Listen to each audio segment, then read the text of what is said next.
Yeah, I think we got plenty of time here to do this, but I have no idea how this is going to go, how long it's going to last. This is new lore we're diving into for the first time today. I've been aware of this for a while because one of our like frequent watchers for our Supernatural Encounters Star Wars stuff is the author of these addendums. And I think that's very cool. That's like he's always commenting on our stuff. And when this came out, I was aware of it kind of immediately just because I'm following that now. This is a new additional guide to some of the stuff that appears in the gigantic tome that is Supernatural Encounters. Previously published stuff in this same vein includes the Guide to the Firstborn, which are all the crazy alien species designed directly by the Celestials. That's where I got all the information about the original inhabitants of Endor.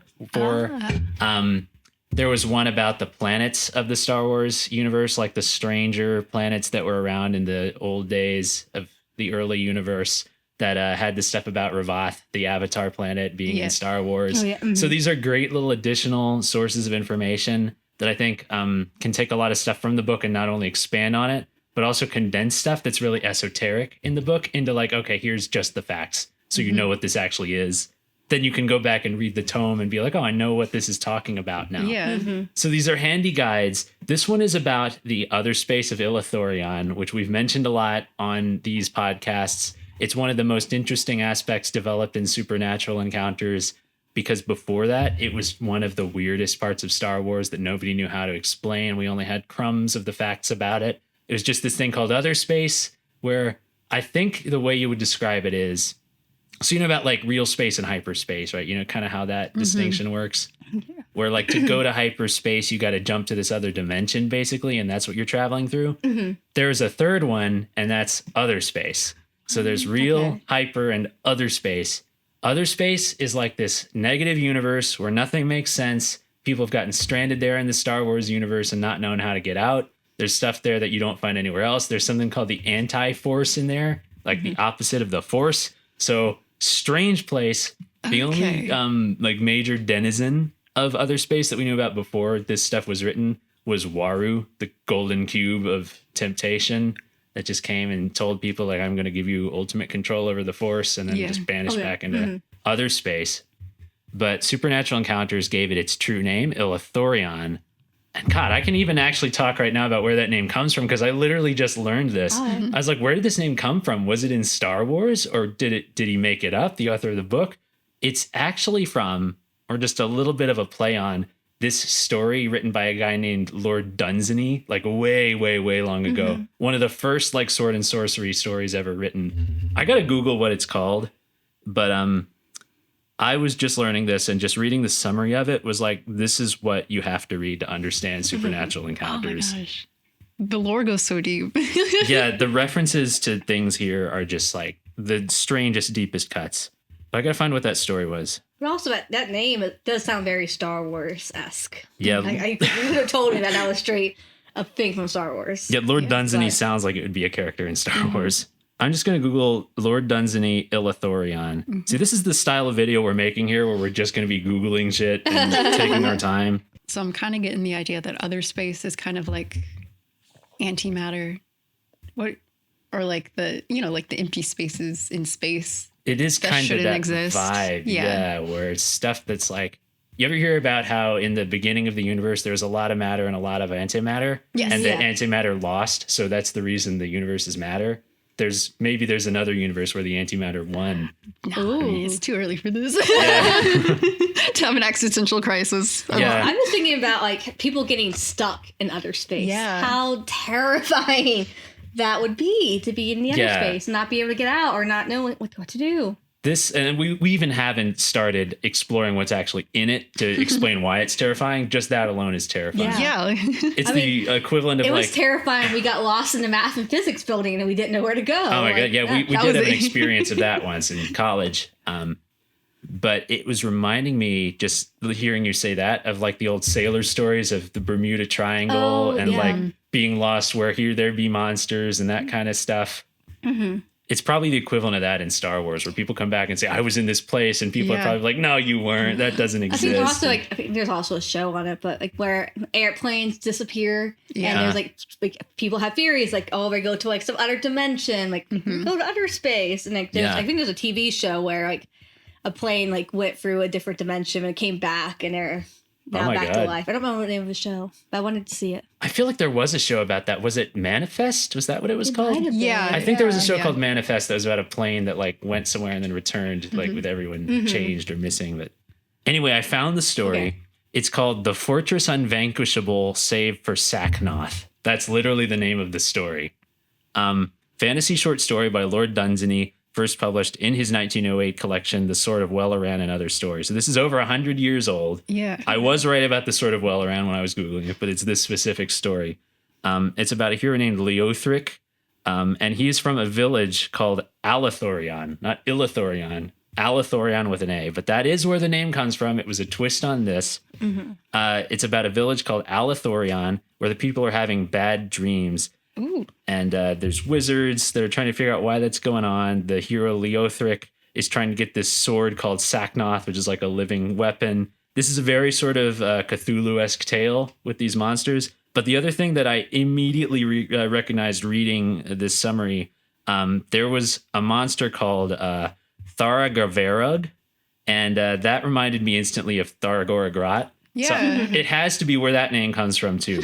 Okay. Tharagaverug in this story is a metallic dragon crocodile.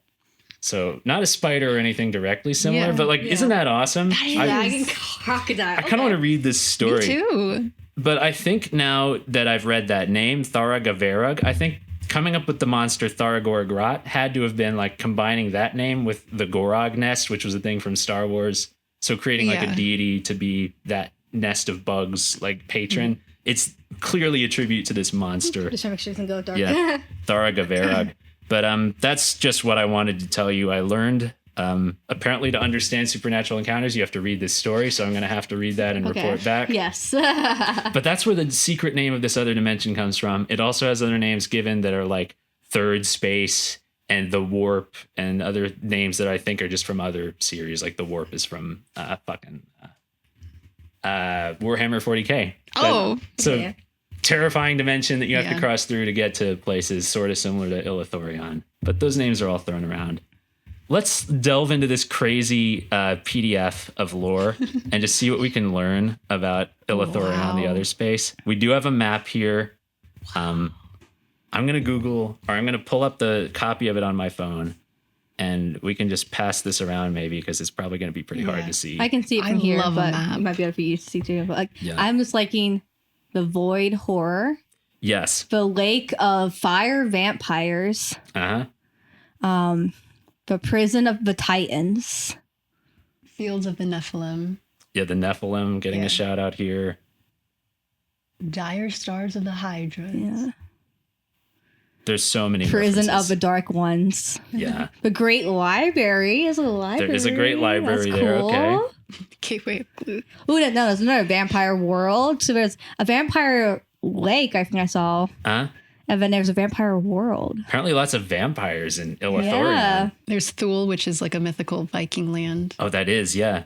I used to have a thing that went on top of my Subaru that was like a camping case thing to carry other equipment, but it was made by a company called Thule. Oh, And I used to like tell people, you know what that means? You know what Thule is? I was like an obnoxious little like Boy Scout.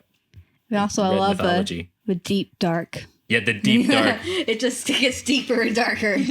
Yeah, I do know the what the outer deep dark darkness. is. Yeah, the outer darkness. We've mentioned Yeah. that connection a lot to Mormonism and the Bible. This one sounds nice. The Valley of Wandering Stars. Yeah. That's nice. Yeah, cute. That sounds cute. See, some things here are not terrifying. They're just sort of like cosmically beautiful, I suppose. Yeah, I want to go there. If I had to get trapped in there, I would choose that. Or Yeah. the vampires. Or the great library.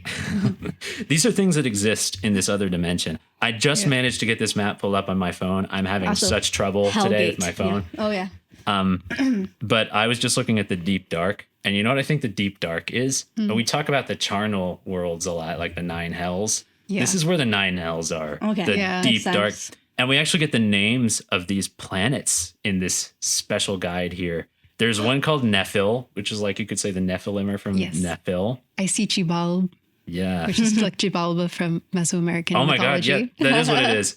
That's like the Mayan hell, right? Where you like Yes. go through the caves and Exactly, yeah. I saw they just made like an Aztec Batman movie randomly recently. I don't know what that has to do with anything. That's just what that made me think of recently.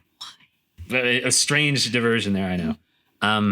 Urlia is the name of another one. That's like a direct take on the city that Cthulhu is from. Ooh. Urlia, the like city where he rests in the deep, waiting to surface and devour humanity. So maybe there's like a Typho Gem connection to that. Trying to think of any of these other names immediately. Duath, is that D-U-A-T-H? D-U-A-T-H. That's probably Duat, which is the Egyptian, not underworld, but like otherworld. Oh, okay. Yeah, like a different dimension. That's definitely a shout out there. Yeah. I wouldn't have known Yeah. that. And Domnos. That is. Orgus. Duja. That one's just Oregon. Maybe. Maybe Orgus is like some kind of fucking like the Oregon mausoleum Trail. world. The Oregon Trail. Yeah, the Oregon Trail was a hell of its own if you ever tried to play that. That's true. It's just Oregon. Like you land on this planet and it's just Oregon. It's just Oregon. Where's Portland? We have a lot of books about Oregon Trail, like just like kid books that are just all about the game. No. Yeah. I see them all the time at the library. Yeah, you know what that also just made me think of? We talked about the Mystery Flesh Pit recently on this podcast, I think. And there was a place within the Mystery Flesh Pit that you could like go on a hike through. And it was called the Oregon Trail. Hey. You're smart with that one. But those are the 9 hells. Duodel. That's so another one. fun. I want to know where like all these names come from because some of Me them are so too. clearly shout outs. But I don't know some of them. Endumnos, Orgus, Dujak. And then the deep dark is a supermassive black hole that they just rotate around. So instead of orbiting a sun, they're just going around this black hole. There's a lot of black holes. I know, I'm in seeing them Illathurion. now. I wonder if they're more common than stars here, just because they're like the opposite, like dead stars. God, there's so much stuff. I'm just looking around Yeah. this map. I do see Eartha on this map, one of the Earth worlds that was dragged into Illathurion and left there to rot, basically. A lot of people within Star Wars that like are either vaguely aware of supernatural encounters or have just like heard of it will be like, okay, Earth exists in the Star Wars universe and that's what it's called, Eartha. I think there was Star Wars lore about that. This sort of maybe expands on it, explains it a little. I think why Eartha is in Illathurion is because of Typho Gem. It was either Typho Gem or Thargor Grot dragged it into this dark dimension to basically just have a place to sit on because he was supposed to sit on the throne of an Earth world. Oh, yeah. Mm-hmm. And this is where Arhul Hextrophon goes. When he goes to Illathurion at the start of this book, he goes to Eartha and finds like the human remnants there, the remnants of their civilization. So that's here in Illathurion. It's right next to the Lake of the Fire Vampires. So good neighborhood. The Vergama Cataclysm, whatever that is. I just want to understand, like, the lake of the fire vampires. Like, are they living in the lake? Or are they like mermaids? Or are they just like live around the lake? Like, I want to Do know. they live in a cave under the lake? Yeah. I think what is the lake? Is it just a region of space, or is it like a planet that has these lakes on it? And like, what's the maybe we'll fire find part? out. Is it lava, or do they breathe fire, or like, what is it? I want to go there. Yeah. Lake of Fire just sounds like such a classic interpretation of hell. Like that's one of those things you always heard about, getting thrown into the Lake of Fire. There was the Nirvana song, originally a Meat Puppets song, I guess, but it's called Lake of Fire. That's what it makes me think of. I'm just looking around this map. Yeah. There's the Prison of the Dark Ones. I guess that's the immortal gods of the Sith, where they're like stuck in this eternal time void, never to escape. The Desolate Harbinger. There's this whole region. Yeah, that's what I'm looking at right now. Carcosa. There is the planet Carcosa within the Desolate Harbinger region. That's a reference to the story of Hastur the King in Yellow, another like Cthulhu mythos being. Okay. He lived on a city called Carcosa within the original story, so they made it a planet here. There is an Immortal Gods of the Sith that's based on Hastur, so I guess maybe this is his world. I think there is a story within Supernatural Encounters too of Talatni, the Green Goddess, visiting Carcosa. The Border World of Zen, Shagai, Shadowed Land. I love these names. Yugoth and Mygoth. The ice peaks are pretty close to the lake of fire vampires. It's like that one level in Mario Galaxy where it's like the fire and the ice. Yeah. Yeah. The Hellgate. Nice. Yeah. I think what the Hellgate is, I think that is the black hole that Arhul Hextrophan traveled through to get to Illathurion. There's a space called the Hell Hoop within Star Wars. That's sort of the Bermuda Triangle. Ships get lost in there. And it connects to the Hellgate in Illathurion. So portal to That makes hell. sense. Prison of the Titans. There's stuff in Supernatural Encounters about Titans. I don't know whether that's supposed to be like sort of a call out to Greek mythology. Yeah, that's where all the, I think about. the Titans being imprisoned in Tartarus. That's where we're at. Yeah. Yeah. Everyone's hell represented. And then the lair of the soul worms. This whole other Love to see it. worm world. Goes great with the scurvy worm. Yeah. Burrow of the Barnacle. I read that as Burrow of the Barnacle. That's what I thought it was too, but I was like trying to like read it correct. Yeah. Shumath Cahoon, I think, was like where Talatni built her sort of paradise world, but of course corrupted into the soul worm. Mata Magnus. Bridge of the Beholes. Sirox Sinkhole. Illyria. God, why does Illyria sound so familiar? It's it's from the fairy smut book, but my God. it is actually an actual region during the it's like Croatia area during the Roman Empire. Okay. Which fairy smut book? There's so many fairy smut books. A Court of Thorn and Oh, yeah. Roses. Okay, so there is something called Illyria in there. And there is a second half to this map. Oh wow. This is like continued. Oh my god. The Kurik zone. The Great Black Nest. That's the Great Black Nest. We were talking about that. They have like a little diagram of it. The spider web that stretches across entire star systems. Yeah. The Void of gosh. Death. I thought that said Hades, but I think that has an I in it. There are some definite zones where I can tell, like, all right, who's ruling this area. There is the Hidden Gate of Apothem, which is the only like one part Yeah. of this one map that's in that color. That's a white hole, apparently. Oh, what? And that I think is built by Splendid App. Yeah.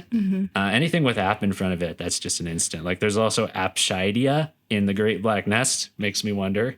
But I do also think, now that I hear the name Apshidia, there was a really old video game called The Temple of Apshai.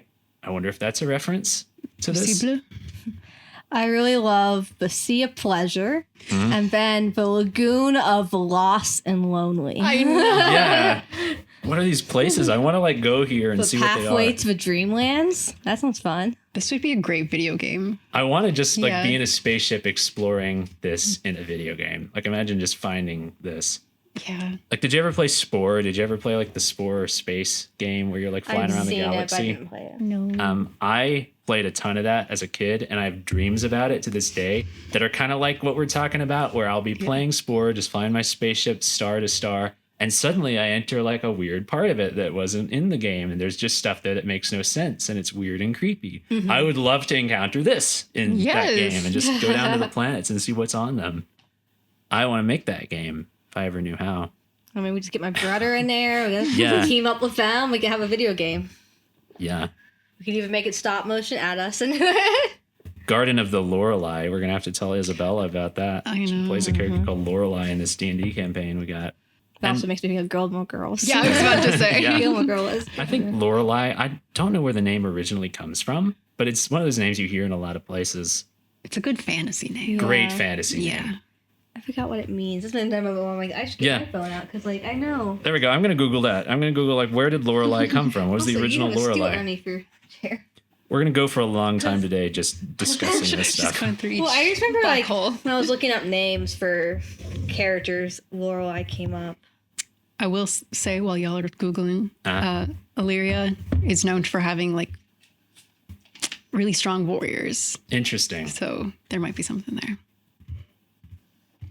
Could not be controlled by the Romans. It is associated with death because of a legend. Germanic legend. Nice. Lorelei Siren. Ooh. Is a siren? Yeah, a beautiful woman who lured sailors to their deaths by shipwrecking them on the rocks. Okay. So that's Lorelei. Are white holes like just the opposite of a black hole? Yeah, I think theoretically a white hole would be just this matter emitter, where instead of Yeah. a black hole just sucking everything in, it's just this sort of, I don't know what it would look like at all. Like it's one of those things nobody's ever seen. It's got to be something with no gravity. Yeah, it's just anti-gravity, Yeah. pulsing everything out of it. You probably couldn't approach it because it would just push you away. I love this concept. What I always wondered about white holes, and like I'm not a theoretical physicist, I don't know if any of this is legit. No. But like since we can't find them in our universe and they're seemingly the opposite of a black hole, like a wormhole would be between the two of them. Yeah. What if each universe only gets one, and that's like what the universe is born out of? Yeah, like a spawn block. It's a spawn block. It's like that theory about every black hole is the gateway to a new universe. Like the singularity inside of it is the same as the singularity that birthed the universe. So if you went through a black hole, it would be a white hole on the other side, and that's like a big bang in a universe that's new, but there'd never be another white hole in that universe. It's just more black holes. You turn physics so far in one direction, it turns into philosophy. It does. I mean, it's this endless, like biology becomes chemistry and chemistry becomes physics, and then physics become philosophy, and it's this endless cycle of trying to understand reality. But that's Lorelei. I didn't know that's where it came from. Germanic siren. Yeah. I guess when we start reading about this, we'll see if there's a connection. Last little name I wanted to point out in the Great Black Nest, Galaga, like the fucking video game with the bugs. My God. It's connected, see? Because you're shooting bugs in Galaga. Maybe that's where those bugs come from. This is why I love the crossovers in this book, because you can connect it to anything. It's all connected. I think the Goric zone probably has to do with the kindred of Uradriel, the cubes that are all about like temptation and then consuming you, because their like worlds seem to be about like pleasure and just that kind of thing. Uzul Tharum was a name that I know I read in Supernatural Encounters. I never knew what it was though. They're just saying like come to the world of Uzul Tharum where you can like dine on, I don't know, some kind of deep temptation. The cold sovereignty has to do with cold and design for sure. But now perhaps we can start. The world. There's a lot to read here. I don't know if we're going to read all of this. This is just a bit about Illathurion. More commonly known to the general public as Otherspace, the realm of Illathurion is a parallel dimension that exists alongside our own Sky River universe. Gone by countless names amongst manyfold civilizations, sometimes depicted as a fantastical place, but more often not as a nightmarish realm with connotations of the afterlife. It says the Ithorians refer to it as Trinta, the Huts as Boboquiqui. That's a beautiful sounding name, Boboquiqui. The Bator as the Bloodwoods. The Askygians as the Nethermost Abyss. The Carestians as the Great Darkness. The Urskek as the Darth Ether. Urskeks are from the Dark Crystal. Those are like the bad creatures in the Dark Crystal. So I wonder if the Dark Ether is a name that appears in that movie. I've never seen the Dark Crystal. Add it to the list. Yeah. I was nights. wanted to see the Dark Crystal. Me too. The Kokidans as Space-Time 6. And the Vanished Triad races as Third Space. We did talk about the Third Space thing. The Warp, Space, the Realm of Spirits, the Plane of Oblivion, the Void, Gray Space, the Shadow Veil, the Night Realm, the Serpent Universe, and the Eldritch Abyss. Man, there's a lot of just like stuff about Illathurion here. But I want to get to the part where it starts like explaining the planets. I think that's what's next. You can start reading about some specific ones. So the Outer Darkness, this is each of the planets of the charnel worlds. It's described as a malignant cancer which has only metastasized and spread throughout the once promising realm of Illathurion, ruled by the Ancient Ones. The charnel worlds, yep. Let's see if it talks about the specific ones. There's the spirit world of Urain. It's all about serpents. Serpent world. I read spirit world first, but it's actually serpent world. So hope you like snakes. This is where the serpent people come from. Yeah, I was just about to ask. Yeah, I don't know about this serpent people. I know this is something mentioned a lot in the early pages of Supernatural Encounters, but I don't know what they come from. Serpent people might have to do with that whole mythology of like Conan the Barbarian and stuff. I think that's from that sort of, I don't know. I know they were in the Illuminatus trilogy. I remember reading that crazy conspiracy book. It talked about the serpent people, the Ophidians, anything about serpent people. There's just so many. I guess you Google serpent people, you get all kinds of like things. into Star Wars, there's like multiple. Yeah, I guess there's a lot. Maybe this is where they're all from. Yeah. They look different from each other. Like this guy is very different. Yeah, it's just a snake. It's just a snake. Than this guy over here who is like an actual like. Yeah, it's like a snake person. Yeah. It says, okay, there's a lot of them. And then there's like this guy. Yeah, man. And then last one I wanted to show. I mean, this cutie, like, can I keep it? Yeah, it's a nice looking Can I snake. keep it? You see, they're not all awful. Yeah, there is some stuff here. Serpent people were driven back by an alliance of the firstborn, Felar, and Sol's Federation of Stars, culminating in the sacking of Urain. So I guess this place got invaded. They went extinct. Some say they've been patiently scheming ever since. Spectral Xanthier. Isn't Golden Gray. I want to say Xanathar is something. Maybe it is. Xanathar. I think that might be a D&D thing. Oh, Google it. I bet Yeah. there's D&D lore connected to this for sure. I want to say one of the books. Yeah, it would make total sense if anything D&D is connected to supernatural encounters, because like the guy who wrote this wrote like campaigns and stuff for Star Wars role-playing. It is the name of a beholder, which is a beholder.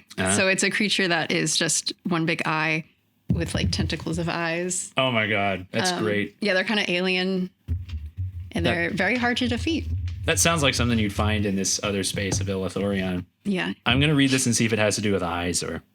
I don't know. It's just like mummies. It says something about like frozen crypts and performing rites necessary to restore semblance of life to the mummified corpses there. Necromantic people called the Zan are from this place. Oh.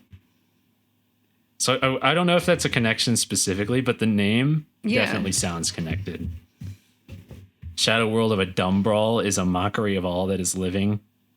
Dead Surface is a mirror that reflects the memories and imaginations of those who find themselves stranded upon it. Can you imagine just landing on this planet? What would that be like? See, this is kind of what I love about this type of Star Wars lore, where these are just not planets that would naturally exist. It speaks of like being created by something evil and all-powerful. Yeah. More of them here. I'm going to read some of the ones that we thought like were connected to stuff. There's the Fields of the Nephilim. What are the Nephilim in Star Wars? Oh, I remember. I think it was like one of your first PowerPoints. Yeah, maybe there was some Nephilim connection we found. The Fields of the Nephilim. It's the Rapha of old. I'd have to Google what the Rapha are. That probably is something in the Guide to the Firstborn Species. They rule over the thralls of the Ancient Ones as demigods and kings. Their paternal lineage ensuring that their spirits survive the deaths of their physical bodies to roam the galaxy as demons. After the upheavals on Dromenkos saw 2/3 of their number slaughtered, the Celestials intervened to banish their enduring shades to the fields of the Nephilim. Taken from Sky River and sent to the darkness of Illathurion, these Rapha are consigned to wander endless wastes and morphic oceans, a maddening purgatory for those consumed by a maelstrom of rage and violence. Oh. Most of those foolish enough to summon these demons of the underworld often pay the price in their own sanity and lives. Okay, so kind of like fallen angels. It is kind of a fallen angel thing, so there is sort of a connection. Yeah. So the Nephilim in the Bible, right? They were like giant type people that were sort of like spawn of humans and angels and interbreeding. You are correct. But like in the wider mythology, like people believe they were the fallen angels. Oh, wow. So they would have started as just angels Yeah. that fell to earth and then started like creating their own people. Exactly. And then they got wiped out in the flood, like the Noah flood. Exactly. So there is sort of a parallel here, I suppose, with everybody getting banished to this world and then maybe like, called back from the beyond here and there. I wonder if like there's some connection to the Nephilim from that mythology to demons today, as people would be summoning. Oh, for demons. sure. Yeah. That's where some of them might have come from. Yeah, a lot of people believe that fallen angels like fell to earth, but like went straight to hell and like became the equivalent of angels, but in hell. Yeah, just So the demons. under angels, the opposite Yes. angels. The prison of the Titans is here too. We were wondering about that. A sterile expanse of lifeless and shattered star systems where the fallen offspring of the Lucent were sealed away. I think the Lucent were the crystal spiders. They're like these crystal spiders that just build a bunch of stuff in the early universe. There's so many spiders. I know, spiders are everywhere in this.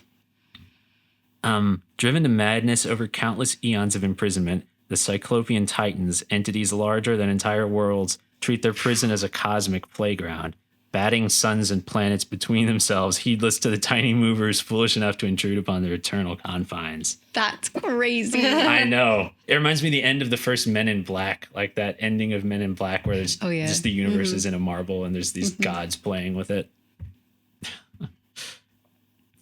That's the entirety of the outer darkness, I suppose. I was really hoping that it would have individual things for some of these planets within the charnel worlds that we thought were connected to stuff like the one that sounded like Xibalba. And Yeah. it doesn't really Do I- delve into that, I guess. I just want to know what the Lake of Fire vampires. So. Yeah, know, right? You gotta like skip to that. Yeah. The I lair of the also, soul worms. I just want to learn more about vampires in Star Wars. I think that would be kind of cool topic. Yeah, I think there's like a section of supernatural encounters that talks about vampires. So that'd be fun. Lair of the soul worms. I guess this is all Talatni's doing. Because she became the soul worm. Yes. It's an accursed region of space, even by the standards of Illathurion. The lair of the soul worms consists predominantly of the maggot-riddled husks of dead or dying worlds, and even stars themselves. Can you imagine maggots just eating a star? Like, what would eat a star? Just But also, encounter this. maggots are gross. Yeah, they're gross. How many maggots does it take to eat a star? How big are they? That's true. Probably pretty big. They're like celestial maggots. So imagine like they're huge, eating everything. So it was originally known as the Goddess's Reach, for the architect Talatni made her home within its crepuscular heart at Shumathkahun, and ringed it with paradisical systems of pure and classical beauty. She sheltered her most beloved creations and loyal converts within the Reach, protecting them from incursions by the other factions that claimed Illathurion as their own. Yet even Talatni could not protect them from herself. After being transformed into the hideous El-Shudem, her foul serpentine offspring poured forth from her womb and instinctually chewed through the fabric of time and space itself in pursuit of her lingering essence. They found it most concentrated in the Reach and descended upon its systems, giving rise to the deadly lair of the soul worms. Ooh, wow. I think there was something about like time worms that we were reading in one of these past things, and we were like, what are the time worms? Why doesn't it explain? And that must be what the explanation is. Yeah. They just tore actual wormholes, guys. They were made by my actual gosh. worms. They were torn through space and they ate their way in through here. The wormholes are actually worms. Oh In my Star gosh. Wars, wormholes are made by worms. Oh my god, I need a break to think about that.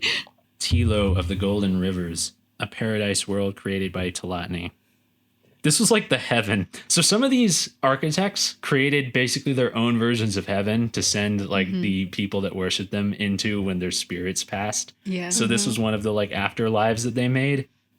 I know that Splendid App also made one of those. It might be discussed here. I think his was called Tyndalos, which was a reference to the Hounds of Tyndalos, another crazy old story that was supposedly connected to sort of Lovecraft stuff. Yeah. And there was also the Chain of Aphorgamon, which is sort of a Splendid App reference thing that came out of that story.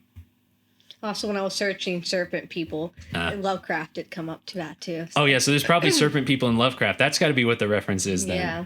I'm going to Google like Lovecraft serpent people just so we can settle that. There's so many Lovecraft references through this lore.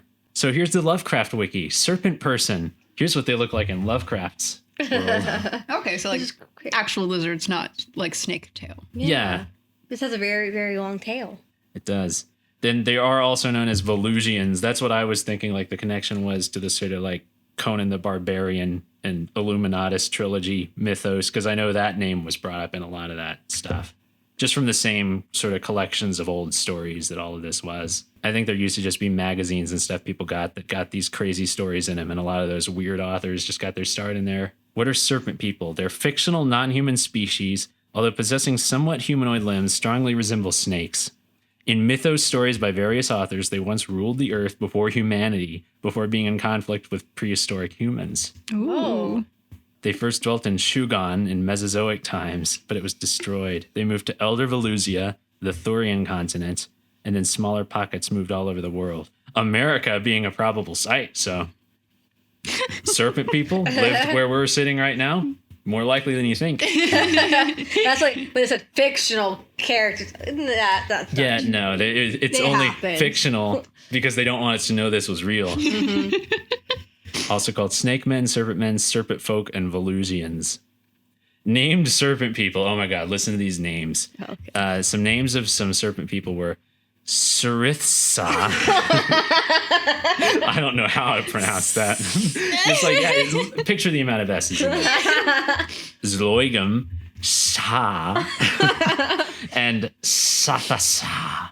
Oh my gosh. This is a moment where we need like Harry Potter to come in here just to speak parcel tongue. Yeah, he can Yeah. speak snake. He would be able to talk to these people. You just saying their names for us. He'd probably be so good at it. Yeah. And then it also links to, see also, degenerate serpent folk. So Oh. some of them, I guess, were even worse. Oh no, they're called little people. This is what the little people looked Oh like. Right? God. I don't know. I don't know about that. Lizard? I mean, They look like lizard, but also they got like lizard heads. I think it's just like the black and white drawing of it makes it look extra scary. It is. It's creepy. I wouldn't want to run into one of those. Goth the burrower. They lived in the British Islands, apparently, so we're safe from them. But the serpent people would have lived here. Do we think we could take on a serpent person? I don't know. I could probably take on a little person. Lots of these places. Okay, here's Illyria. So Illyria was once the personal domain of the White Sibyl of Polarion, a fallen diathem, sort of a Star Wars angel, who had aligned herself with Telatni. Illyria was renowned for its temples, monasteries, and sites of worship. Foremost among these was the temple of Vala Hanesh, which served as the White Sibyl's seat of power until her murder at the hands of the Ancient Ones saw it and Illyria sacked. Its few surviving hierophants scattered to Sky River, where they syncretized their worship of a dead goddess with Randite nihilism, until their depredations led to their seeming extermination at the hands of the Order of the Silver Jedi. Interesting story there. I mean, Yeah. it's things like that. Silver Jedi. I read lore like that and be like, okay, I still have so much to learn Yeah. about stuff in Star Wars. Like, I don't know half of that, man. There's a lot of these planets that were just like Telatni's prize worlds, where she just built these like beautiful things, and then they get eaten by worms. The worms of El Shudem. There's a place called Yakub here. Yakub, following the death of her mother, Thargora Grat dispatched a race of vermiform servitors to a lifeless planet in the goddess's reach in the hopes of securing its star systems from the Ancient Ones, her rival siblings, and the worms of El Shudem. So the bugs of Thargora Grat claimed one of these. They named it Yakub after themselves. Oh. The Night Queen would not aid them. They got cut off in Illathurion, so there's just like this lost tribe of bugs. Dang. They abandoned their mistress in favor of worshiping the soul worm. Oh, betrayal. Yeah, the soul worm was Telatni, though. Yeah. And then the Ring of Yeb, a whirling maelstrom which even the worms of El Shudem seem to fear. Oh. Trying to find other interesting things here. The Cold Sovereignty. This was Coldan Design's little place that he had built. Each one of the architects had stuff in Illathurion. He was like the mad scientist one, right? Oh, yeah, that absolutely crazy, like, sun face thing that was just, like, fusing people together for fun. Because I saw a cauldron of sign. There was the Cauldron of Sign. I guess that's where he was doing his experiments. Let's see what the Cauldron of Sign is. The Cauldron of Sign is a literal and proverbial melting pot, its surface covered in primordial oceans and rocky land masses, dotted with Genesis pools. What? Genesis pools? Like hot springs? Yeah, I guess they are sort of hot spring type things. Those who submerge themselves fully within the waters are forever changed. Their genetic material mutated to give rise to new life forms. It is said that the process is irreversible, with fables describing hapless visitors bathing in the Genesis pools repeatedly to try to return to what they once were, only to take on stranger and stranger forms with each failed attempt. That's a crazy planet. That is crazy. Imagine just getting stuck there and like you accidentally stepped into one of those and turned into some worm or something. Yeah, you're like, this looks like a nice hot spring. Like, Exactly. That's the thing. Like, let's get a hot bath here. No, bad decision. No, you don't want to get stranded in Illathurion No, for sure. you don't. Oh, here's another one I definitely want to talk about because the reference here is fantastic. And let's see if you know what this is. So the planet Vermes, not unlike Egam, I don't know about Egam, the airless world of Vermes is inhabited by a species that Coldan Design created for his own amusement, the worm-like vacuum-resistant canid. Evidently, the canid either lack their creator's sense of humor, don't appreciate being a punchline, or simply aren't in on the joke. Their entire species is said to be a singularly unpleasant lot, telling anyone approaching Vermes to leave and devouring those who fail to heed their warning. Do you know what this is? The vermicious canids are a species created by Roald Dahl, and they were in the Willy Wonka universe. Oh. These were like the natural predators of Oompa-Loompas. Oh my god. Oh my god. So if you ever read the sequel to Willy Wonka and the Chocolate Factory, which is very Supernatural Encounters-esque, actually, it's like a space story where they go in the great glass elevator up into space. They encounter these things, the canids, And what it's referencing here when they say they're unpleasant and they tell anyone approaching to leave, they can actually reshape their bodies in any shape or form. And they actually spell out the word scram to people just by like forming those letters with themselves. And that was something that happened in this story. It used to freak me out as a kid. Like I read this as a kid and thought like, oh my God, I'm never want to encounter these things. Oh my gosh. Diabolical. Terrifying. And apparently they were created by Coldan Design. That makes Crazy sense. crossover there. Are you looking them up? Yeah. But one, there's like multiple Oompa-Loompa like enemies. Yeah. Like there's one I saw that eats like 10 Oompa-Loompas for breakfast. I was like, what? And then I finally found the Canid. So because I was looking for that word. Yeah, I was like, let's see. It's very similar to the concept is similar to the enemy of the Ewoks in my head. I was just thinking that like Oompa-Loompa lore sounds a lot like Ewok lore. Yeah. Maybe Oompa-Loompas are from some Endor-like planet. I bet they are. I bet they're in here somewhere. They probably are. Some reference to Oompa-Loompas. Because they have the wang doodles, the horn swogglers, the snoz wangers, are all things that could go against the Oompa-Loompas. The Oompa-Loompas. They had many enemies. They were princes with 1,000 enemies. Tindalos.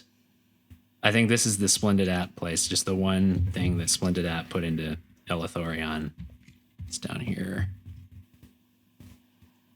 Tindalos. Though not large enough to be considered a region in its own right, Tindalos nevertheless comprises a distinct locale within Illathurion. Created as the personal abode of Splendid App, Tindalos is a twisted and labyrinthine tangle of angled space, with the difficulty in traversing it further exacerbated by the race of entities, later colloquially called hounds, that jealously guard it. Few dare to penetrate the mysteries of Splendid App regardless, for Tindalos holds an ominous reputation as a realm of spirits, where the dead of the neighboring dimension of Apiron are held in purgatory to await the end of days. Oh. I'm going to Google Hounds of Tindalos. Yeah, that sounded familiar. Because I think that is from another sort of Lovecraft-esque story. But while you're looking that up, go back to the Oompa-Loompa world. Yeah. I just want to say, does that mean that Willy Wonka traveled there to get the Oompa-Loompas originally? So that's what we see in the movies? Is that his little place? He goes somewhere. Yeah, I mean, it probably is to another world. He definitely had the capabilities. That's why his candy is so good, because he has out of world. It's otherworldly. Yeah. Yeah. Honestly, I want to know more about Willy Wonka. Like, who is he? It's never told who he is, how he got to be what he is, how he has all this esoteric knowledge and magic. Yeah, all we know is his dad was a dentist. Like, what? Yeah. What's going on there? Yeah, there was that movie where they revealed like his backstory. Yeah, he just wasn't allowed to eat candy, and his dad was a dentist and wanted That him. was so anticlimactic. I know. I feel like that's not canon. That has to be like non-canon. I think he's silly. from some other universe. He's got to be some traveler from different space and time that stepped into our universe to just do his thing, or some kind of benevolent god. I have theories. I don't think he's benevolent. Yeah, maybe he's not. Maybe he's more like Cold Dan Design, just doing experiments. Because he did let all those kids die in his factory, so that probably amused him. The other thing about Willy Wonka that I always found interesting was like, it seems to be that when the world is in crisis, all the leaders of the human world just kind of fall on him to know the answer. That was like something that happened too in the Willy Wonka. Like, I think the second book as well. Okay. Where he seemed to be sort of the Illuminati of the universe, like sort of this thing that was above all other institutions and seemed to know things no one else knew. That's good. So what was he? I want to like form a direct theory about Willy Wonka. I'm thinking about the TV part where like you can reach into a TV. You can go into the TV, get sent somewhere, someone could reach in and grab you. Like, what is this technology? No one else in the universe has it. I mean, if someone had that technology, we all would be looking to them being like, tell us more, help us solve all these problems. Yeah, I 100% believe Willy Wonka has been to Illathurion. Yeah. So here's the Hounds of Tindalos. That's what those look like. Okay, so you wouldn't want to meet Not one a of those, hound. probably. Not what you were thinking. It's not a dog. It's more this like It might be formless. slightly of Stranger Things. Yeah, kind of Demogorgon-esque. I'm just reading this stuff about Hounds of Tindalos and the various materials they've like appeared in. There's an incredible Hulk story where he met the Hounds of Tindalos, apparently. No, it's 1996, The Incredible Hulk. In the episode Mind Over Antimatter, Doctor Strange attempted to cast a spell while falling from the great height, exclaiming, "By the Hounds of Tindalos, I summon forth the power of," before being interrupted and rescued by She-Hulk. So we almost saw Hounds of Tindalos in the Hulk. Crazy. They're on all these things. And the mentioning of She-Hulk, I am an extra in She-Hulk, so I'm also in this world.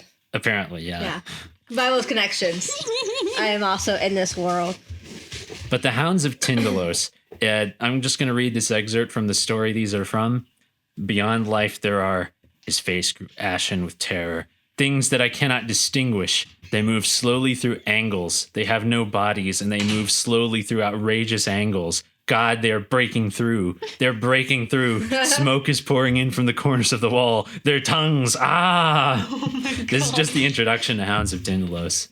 They are fictional extra-dimensional species in the Cthulhu mythos, originally created by Frank Belknap Long for his eponymous short story. Extra-dimensional predatory creatures capable of materializing at any point in space and time to feed upon their victims. So, Terrifying. yeah. Why did Splendid App have these? Are they just like guarding his spirits that he's like collecting here in the realm of Tindalos?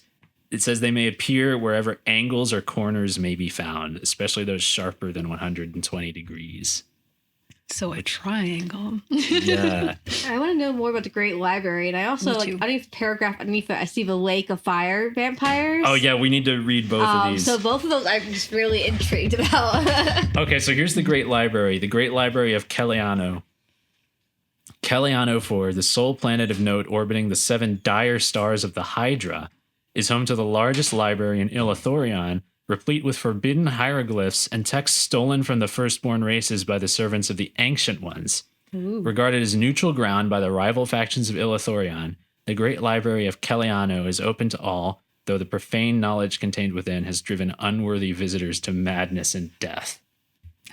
Nice. That's a great description there. So this is like an evil library. This is like Yeah. the dark secrets. You would go there and read books that would drive you insane.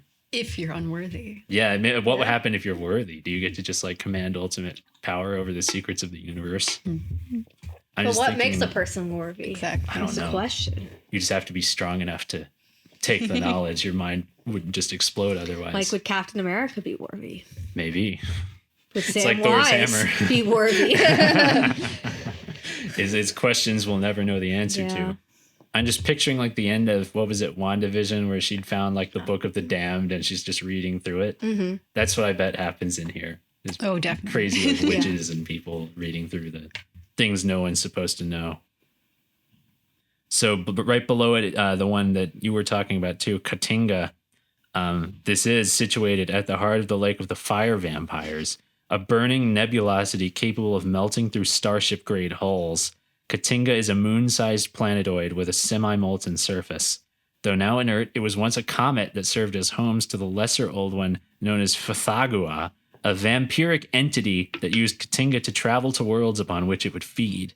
The king regent of the fire vampires would be slain after attempting to claim Eartha in 2339 NE, with the Celestials casting dread Kathinga back into Illathurion, wreathed in the still burning corpses of his deceased offspring.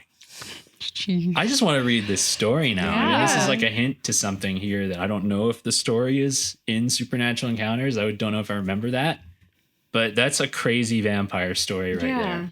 Like, space vampire. That's cool. Traveling on this comet to go find worlds of people to just suck their blood. Oh my God. Imagining the war Yeah. you would have to have if your planet just all of a sudden they showed up and you have to like fight them. Yeah, just vampires from space on this comet. That's I freaky. don't know what I would do. The comet came towards us and all of a sudden there's vampires from this lava world. It's kind of like what we were talking about at the end of the Ewok lore one, where we're saying like, you know, you never see a spaceship land and then just like a wraith comes out of it instead of just somebody Yeah. in a spacesuit. It's like, I love that contrast of, okay, here's a spaceship, but this is what's in it. Yeah. There is the Vergama Cataclysm as well, which I think is just interesting because it says it's a constellation of auspicious stars that form the shape of the yellow sign. And the yellow sign from that same story about the king in yellow Hastur is just this symbol that if you look at it, it makes you go insane. Like people get driven mad by that symbol, and it does appear in supernatural encounters. Oh my gosh. And then the prison of the dark ones, we did talk about that too. Prison of the dark ones is a nightmarish deadland realm, an inverted mirror image of the land of the living, wreathed in shadow and green mist. Demonic spirits who serve the dark ones, malevolent entities banished by the celestials, have been freed by rituals in the past to possess the bodies of both the living and the dead and wreak havoc. Legends hold that the spirits of their victims are dragged back with them to the prison of the dark ones, where they're hunted and preyed upon by the shadow forms of their imprisoned masters. So this, I think, is where the immortal gods of the Sith are like contained, but things get sent there and they just eat them. Yeah. So apparently. Yeah. Creepy as hell. The Guric Zone, that's an ethereal and surrealistic expanse of morphic worlds and vampiric wastelands. More vampires, y'all. The Guric Zone is the domain of the kindred and their necromantic brood, Uradriel, Negath, Uaru, and Uthakwan. I'm trying to see what in here is interesting. Here's Uzatharium. That is a planet that has been mentioned before.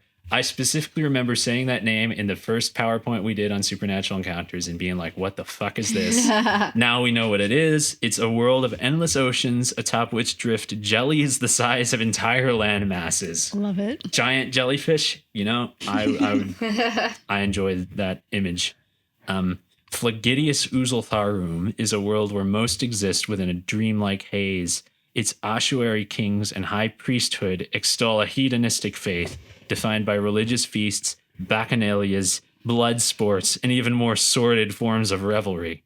Distracted by the pleasures of the flesh, few of the planet's orgiastic inhabitants notice that their life force is slowly being drained to feed the insatiable hunger of the kindred, who are the true masters of Uzultharum. I think it's interesting that you thought like you think jellyfish kind of thing. I was thinking more like gelatinous cubes. Oh, yeah, it could be. And they like, so I was just picturing like big blocks of jelly. I was thinking Kind of jellyfish. Yeah, that's an interesting alternate theory because they are sort of gelatinous cubes, these creatures that rule these worlds. Yeah. They're just sort of gelatinous cubes covered in scales of metal. Yeah, I can also imagine it just like, eating people because like they do with D&D. Yeah, and that's what the world does apparently. It's this whole planet that takes you in and seems so like paradisical, and then it just eats you. It's kind of Coraline, kind of like that. That's what I'm picturing. There are these other worlds, like I know these names, like Mezelmech was another one that the kindred, the crazy cubes, talked about a lot. A phantasmal world orbited by a single moon, trapped within an iron sphere. Mezelmech is dominated by floating mountains and tall oceans pushed back in defiance of gravity to reveal the treasures of the deep. Oh. This surrealistic planet was once the seat of Methuan Thul, the fearsome dweller in the depths, but is said to have been ruled by older powers still. Mezelmech is known for a cyclopean copper tower, ringed by charnel pits filled with the dead and the writhing damned, all of whom came seeking the forbidden knowledge within. So we do get a picture of that. That's the Tower of Mezelmech. So it's just this like thing, and it's ringed by just pits of hell. I don't think there's a single like pleasant world in Illathurion as far as we've read so far. Like you wouldn't want to end up on any of these places, I think. Yeah. This is just a dimension of horrors. Oh, here's Eartha. I'm going to skip to Eartha down here to explain that. Eartha, among the eldest cradles of human civilization in Sky River, seems cursed even by the standards of the 9 Earth worlds. Though its triumphs were legendary, its tragedies were defining, culminating in a dead and lifeless world. Dragged into Illathurion by the servants of Thargor-Grat. It was Thargor-Grat, it wasn't Typhogem, like I thought. Eartha was brought back to a bare minimum of habitability by the captive firstborn Osarians. Though it would take untold eons for their sacrifice to have an effect, Eartha would prove pivotal in the trial and transformation of Arhul Hextrophan. So that is Eartha there.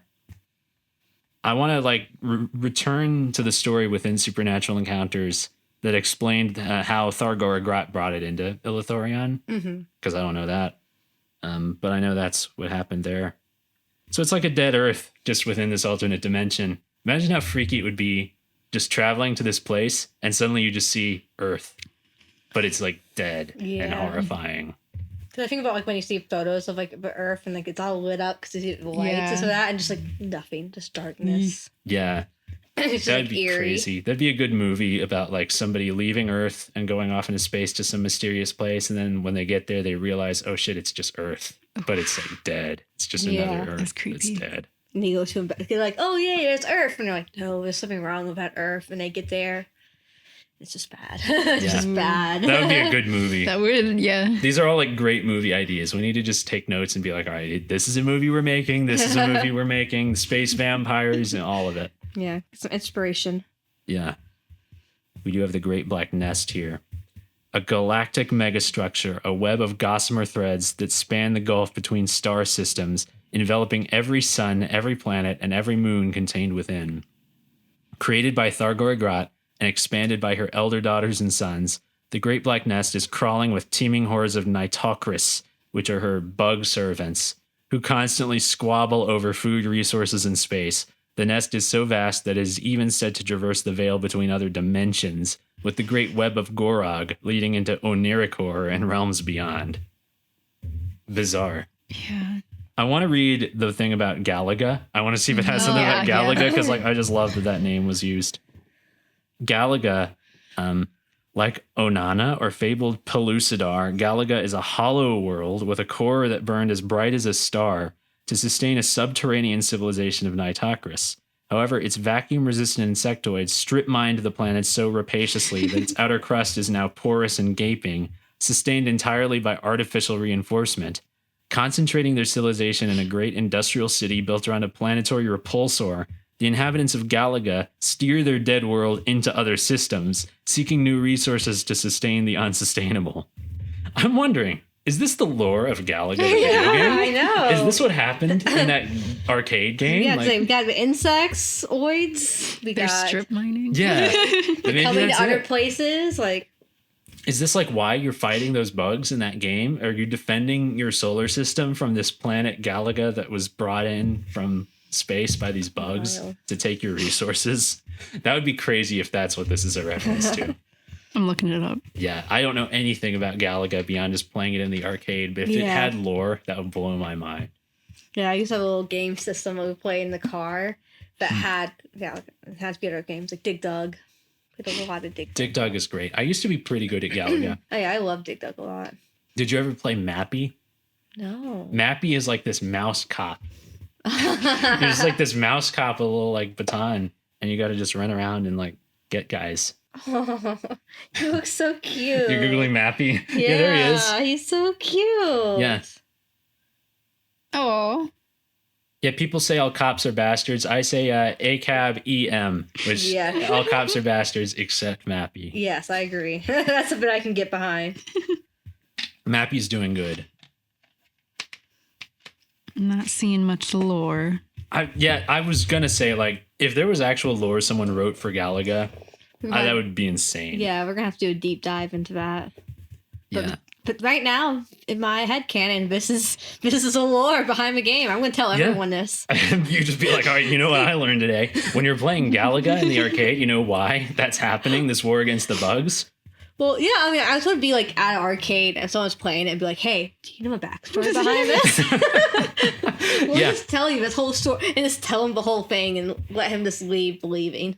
That's it. Just spread this knowledge and see if it like takes. See if it's something people will believe. You know how like MomoCon and DragonCon, they have like the arcades? Yeah. We gotta go see if they have it, and we gotta go and just spread the word. They probably do. Yeah, next con. You heard the word, the good news. And then you can also say Galaga is connected to Star Wars. We'll lead into that story. And then they'll tell us that they've never seen Star Wars, and then we'll be sad. Aw. We'll be like, you're lame. Yeah. And I also know that the arcade game Sinistar is also mentioned in Supernatural Encounters. Have you ever seen Sinistar? Mm-hmm. It's a more obscure arcade game, but it was one of the most terrifying games I think ever created at the time. Because all it is you're just in this cabinet. It's one of those arcade games that has the whole thing you sit in and there's speakers behind you and stuff. And you're just this little spaceship flying around this void. But there's this thing that is eventually coming for you. There's just this terrifying metallic face called Sinistar. And it has actual recorded lines where it's just like screaming in your face and saying, like, I hunger, I will devour you, I am Sinistar.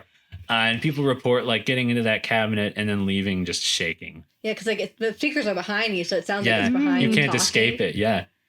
And it's a really hard game. Like it's really hard to beat. That thing just kind of appears, flies right to you and eats you. So for like a game that's sort of Galaga-esque, really creepy stuff to have thrown into that. But Sinistar in Star Wars, according to Supernatural Encounters, is associated with a race called the Abominor, who are just giant droids. So he might be one of them. Oh. All right, I have something. It's not much. You found something? So this game's epic story is based on Commander Yeager of the United Galaxy Space Force, who jumps through dimensions to face the recurring threat of the Galaga forces, so as to protect and bring peace back to space. Interesting. Which I mean makes sense. The Galaga forces, the insect people, Yeah. they're going out to get more lands and more resources. Yeah, and he's jumping having to through stop them. dimensions. Yeah. It says jumping through dimensions, so it could be Yeah. like he's going to Illathurion. And he's trying to catch them to kill them. This would make sense. I'm just looking for other interesting stuff here. Yeah, you'll have to do like a more in-depth PowerPoint on it one day. Yeah, I want to do this. This is like our first taste of this lore, and eventually I want to do a series. Yeah, when you like- actually read into it and get to know it more. Yeah, because I've never seen most of There's this. the Garden of Lorelei. Yeah, I want to talk about the Garden of the Lorelei. Also, I like the Lagoon of Lost and Lonely. Yeah, Lagoon of the Lost and Lonely. The Lagoon of the Lost and Lonely is a forlorn, empty place covered in an endless black forest where no sounds can be heard. So it's kind of like the if a tree falls in the forest thing, but on a planetary scale. Yeah.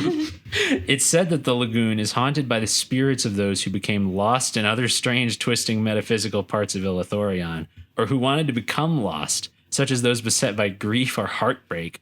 Since the lagoon can only be accessed by those who are truly lost, it is sometimes used as a hiding place by those who have earned the ire of powerful deities who would be able to hunt them anywhere else. But danger lurks for even the most hardened traveler, for the voices of the lost act upon the mind and spirit in gravely deleterious ways, causing many who roam there to join the dead. You know what this sounds like is that one part of the spirit world in Avatar where like you can't leave once you're in it because the spirits sort of like take you and get you lost in there. Yeah. What was that called in Avatar? It was not the Lagoon of the Lost, but like it was something very similar though. Like it sounds like this might be sort of what that's That's connected reminding to. my brother out here, but Yeah, the I'm gonna Google that in Avatar. yeah. I'm just imagining just like someone who, like, why would you choose to go to that place? They were in trouble. Well, besides absolutely them, but I mean, like the people who are just like heartbroken Yeah. or taken by grief, who wanted to be lost. I don't understand like why you would want to become lost. I would just rather just die. The Fog of Lost Souls, that's what it was called in Avatar. Very similar place. A prison in the spirit world. Yeah. The Fog of Lost Souls is a prison for humans located within the spirit world. It's inhabited by a sentient fog spirit that can infect the minds of individuals, gradually driving them insane by imprisoning them in their own darkest memories. So very similar to that. That's not what I was expecting the Lagoon of the Lost and Lonely to be, but I kind of like that. It's creepy. So the Garden of the Lorelei, that's the other thing we wanted to learn about. A wild, untamed, and primeval region of Illathurion, the Garden of the Lorelei is a place where the natural order is typical on most planets, has been completely inverted. Flore rule as its undisputed masters, while all made of meat are slaves or morsels. Yeah.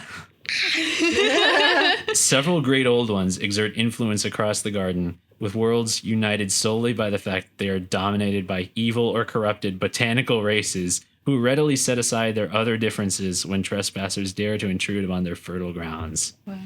So it's all like carnivorous plants here. Yeah, that's cool. A cyclopean species of plant-based mimics that have adopted humanoid forms live on Kakor. The Kakore are still spoken of in myths as a race of vanished conquerors. That's crazy that there are just these planets where it's plants eating you every inch that you go. This is the Desolate Harbinger. We need to find out what that was. That's a sterile and empty stretch of space devoid of all but a mere handful of stars. The Desolate Harbinger was fittingly named. Yeah. Exactly what I would expect. It's just a void of nothing, yeah.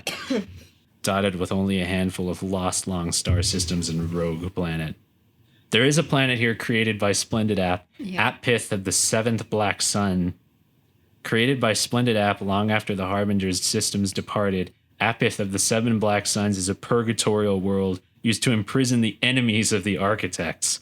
With its ebon stars undetectable in the sunless void and forming a seal around the planet, those consigned to Apith are cursed to wander the maddening wastes for all eternity. The prisoners of Apith are overseen by the so-called metallic brains. What? All that remains of the corrupted and armored branch of the Aros called the Talun. What the hell? Who in their madness purport to have unlocked all the knowledge of the universe. Yeah, it seems like a lot of these places, either they want to eat everything, or they just have you're just kind of lost and on this place walking, going crazy. It's kind of like a guaranteed thing that if you ended up in Illathurion and didn't know where you were going, you just get eaten by something or you get stuck somewhere Even forever. if you did know where you were going, you're going to probably get eaten. Yeah. And then there are places here that are just all prisons, like for humans or for people that don't belong or the enemies of the architects. Like, who are they putting into this place? Yeah. Is it just anyone who wouldn't worship them? Like, they're just like, worship me or you get sent to this death Like, place. if I said one bad thing about the app, like, would I get sent there? He probably would. He would just appear through space-time and be like, no, you're going through a portal to this place. It was not a good time to live in the time in the Star Wars galaxy where these things just ruled over everything. The Twilight Vigil. What's that? A beacon of light in the darkness, the Twilight Vigil serves as a reminder that even the most unlikely beings are capable of redemption. Oh. Many of its planets and species were in some way touched by the Celestials, erected the singing flame and the hidden lights within its space. Whether due to the benevolent influence of these force-rich creations, or just the natural sapient tendency to struggle and strive to become better, the Twilight Vigil has come to symbolize what Illathurion was as a virgin realm before the coming of the Ancient Ones and what it yet might be. I wonder if the Twilight Vigil has to do with Horus, the one architect who wasn't sort of tempted by evil. Because he created Illathurion. He was the one who decided, I'm going to make this other universe. And he became a Celestial later. So he was like the one that wasn't just trying to conquer and rule everything. And when the realm was created, it's hard to remember this now because you read about all these worlds and like, oh my God, they're all awful. But it was created to be sort of this potential realm where beautiful things could be. Read the Hidden Lights. Yeah, so the Hidden Lights. I think that kind of mentions it. Yeah, Hidden Lights are a rare stellar nursery in the otherwise sterile depths of Illathurion. The Hidden Lights glow with the twinkling of young stars wreathed in a nebula of blue and pink gases. It's said that when Horus led the harrowing of Illathurion, many beings found his appearance frightening and refused to listen to him. In response, Horus created the Hidden Lights to serve as a symbol of the Celestials' enduring promise of light, life, and redemption. Even the Ancient Ones are unable to unmake the Hidden Lights, leading the inhabitants of Illathurion to whisper of the Starlighters, the true gods and creators of life in the universe. Ooh. Nice. Okay, so that is Horus, pretty much. Yeah. I think it's interesting that they talk about the harrowing of Illathurion, because isn't like the harrowing of hell a thing? I think that's kind of what they talk about in sort of like the Christian mythology where Jesus went to hell after he was crucified and kind of just like got everybody out of it and like put the bad things down. I think that's kind of what this is similar to. Mm-hmm. The more I think about it, Horus is Jesus. Let's like draw the parallels. Yeah. Horus was the son of Wutsek, like the heir of Wutsek, created to be like the next thing after him. He's sort of like a Christ-like figure of redemption, if you think about it. Mm-hmm. And he kind of ascended into heaven to be a celestial after the others just went dark. I always just think of Hazbin Hotel because it's Lucifer's daughter and she has a hotel where she's trying to redeem people. I guess that whole thing is to redeem. She's Jesus. Yeah. Basically. This is what we need a PowerPoint about. There's the whole thing that she's like redeeming lost souls who they didn't believe are going to ever be redeemed. Uh-huh. And to be beautiful. Season 2 comes out soon. Yeah. I also wonder sometimes about Horus if there's any like Horus connections, because the name makes me think of Horus all the time. Oh, yeah. Kind of a similar thing, like being the son of the Celestial and the prince. But I don't know enough about Egypt and Horus to like draw enough connections. I say our expert. Yeah, I would have to ask you about that. I mean, he is like he's one of the gods that protects Ra, the sun, when he goes into the underworld. But he's not like the only one who like fights off demons in the underworld. Yeah. But yeah, he is like that prince Yeah, so I think there is a connection there with like going into the underworld, the harrowing of Illathurion, fighting off the demons and keeping these like lights safe. Yeah. So there is sort of a Horus Yeah. connection if you really think about it. I've been trying for so long to think like, okay, is there any other references to mythology with these architects? Because they're my favorite characters. Yeah. We've talked about Typhlojem, the left-handed god, being sort of related to the left-handed Norse god that got his hand bit off by the wolf. That's the left-handed reference there. Telatni, I think we've kind of tried to draw a connection between Telatni and Tiamat. Yes. And that's something we've kind of thought about. I'm trying to think what the other ones are. I don't know about Cold Dandasign. Cold Dandasign would just be like some crazy guy that just wants to mess with humanity. I kind of always like thought of math for him, like cosine. Oh, yeah. Calculus. Yeah. You know what I just thought about recently? So I have terrible allergies this time of year. And every time, the one thing that will help when I have like terrible sinus pain is Advil Cold and Sinus. And I was taking Advil Cold and Sinus just the other morning, and I was like, wait, cold and sinus? Holy shit. Cold Dandasign. Advil Cold Dandasign. Did he create this stuff? What's happening in my mind as I'm consuming it? Is it like enthralling me to him? Maybe. But who knows? It's all connected. Yeah. I bet there's some deity in mythology somewhere, though, that's like similar to Cold Dandasign. That's just like seeing humanity as something to mess with and doesn't have any moral compass at all. But I don't know about him. There are some other connections, though, that I've thought about with these deities. Probably stuff in the Cthulhu mythos, too, that you could connect all this to, but I don't know enough about it yet. Oh, one thing that I did recall just realizing, and I'm going to go back to the map all the way at the top of things here to point this out. There is parts of these maps where you can see symbols drawn, like around the main dark holes or whatever, the charnel worlds. It's this symbol of these like points on a wheel, almost like going out into the darkness. That's actually a symbol from the Cthulhu mythos, I realized, of Azathoth, the great slumbering idiot god, basically, that's just sleeping and creating the universe in his dream. Oh, fun. So interesting that that's the symbol used for the charnel worlds and like the 9 hells. I think that's the symbol of Azathoth, because everything in the Cthulhu nightmares? mythos. Yeah. Nightmares. And Because that's so innocent. yeah. For this. Yeah, Azathoth is like, he's the supreme deity in Cthulhu mythos, but he's not like either evil or good. Like, it's the kind of scary thing to think about where, okay, if he ever woke up, what would happen to all of us? But he's just a dreaming god, dreaming the entire universe into existence. And then below the Azathoth ones, you can see in the lair of the soul worms, they'll have a different symbol that's like these 3 spokes and then this long whip-like thing coming down off of them. But yeah, you can see one like right here. That symbol, I think, and I didn't find out this until very recently, there's actually a Lovecraft entity called Shudamel, which is like a worm-like thing. And that's what El Shudem in Star Wars is based on. There's Shudamel, and then there's El Shudem, the soul worm. So that is the symbol of Shudamel. I had to go all the way back to the top of the document to read about that. Yeah, I think we're page 18. Yeah, we're near the end of this. Yeah. There isn't very much more. I'm trying to see if there's anything more interesting toward the end. Yeah. Yeah, we were like on the last page. The Vapor Zone was like the last segment here. Yeah. What is the Vapor Zone? So the Vapor Zone is a whirling charnel pocket, region of Illathurion. The Vapor Zone is an entire sector that serves as a nest for the rogue Filar Nitzan, gaseous beings who have no need of worlds to inhabit. The Filar Nitzan float through the void, with the few most ancient among them growing to the size of nebulae. Few, if any, understand their desires, designs, or allegiances, save for the fact that they are largely content to keep the Vapor Zone unless summoned forth by others. The other denizens of Illathurion consider this a mercy and try to give the Vapor Zone a wide berth, for the Filar Nitzan are at least known to take great amusement in the torment of intruders in their space. Oh my gosh. So, another place you don't want to go. Yeah. They're just gas giants. Yeah. I think the Filar Nitzan were one of the firstborn, and I did see a picture of them once. They are just like these floating nebulous things that are just gigantic horrors. So I don't know why those were created among the first other species in the galaxy. Like, what was their purpose going to be if they were just going to do this? But maybe, you know, the whole galaxy got corrupted. So these things fell from grace. Ended up here eating folk.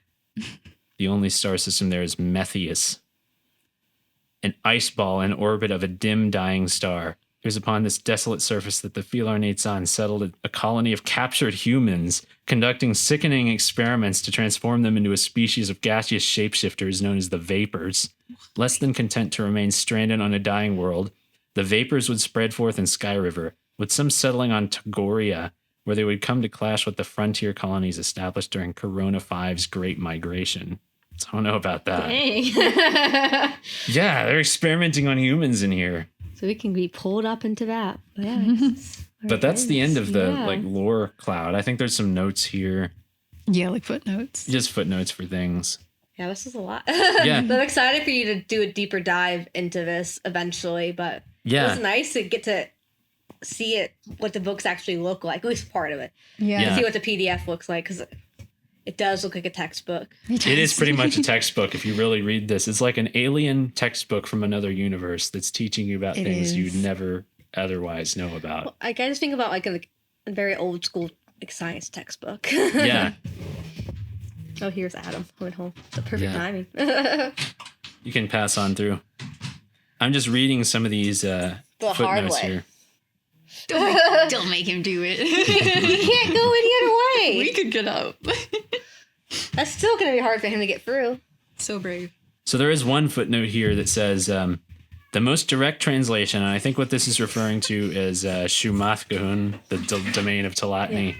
It says the most direct translation is Gift of the Goddess, which speaks to an uneasy alliance in which Talatni felt the need to remind the White Sibyl who her benefactor was. Or no, this is the one for Illyria. Yes. Maybe the translation of Illyria is Gift of the Goddess, or I need to find where this footnote leads to. That's the thing. You can't just click on it and go to where it is, but it's one of the worlds in the Talatni zone that this White Sibyl of Illyria was on.